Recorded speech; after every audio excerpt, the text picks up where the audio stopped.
Met you in the sun, saw my plans come undone, 'cause I knew you were the one.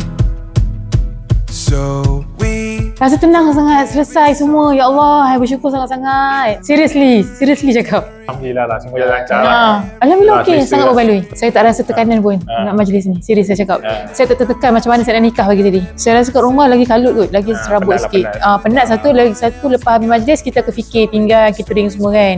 So kat sini kita balik ni tak ada apa dah kan. Kita dah rasa dah tenang dah. Boleh tidur. Ayah pun dah tua, tak apa nak kuat nak buat rumah. Kita stay kat sini, senang, tempat selesa kan. Tak payah pening kat rumah, nak kemas.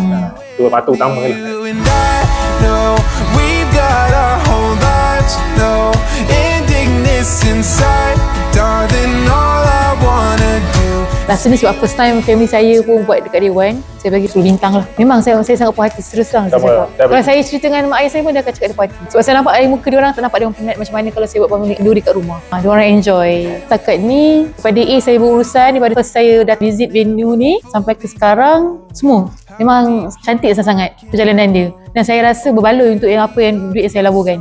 Gitu. Family saya pun sebelum ni majlis tak pernah buat dekat Dewan.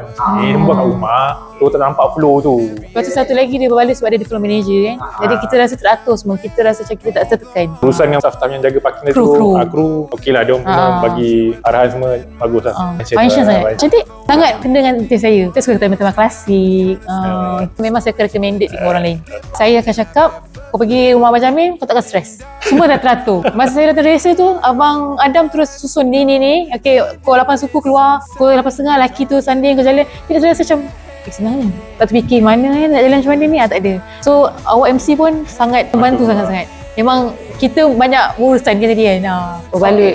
Ingat kenduri, ingat rumah Abang Jamil. Be with you tonight.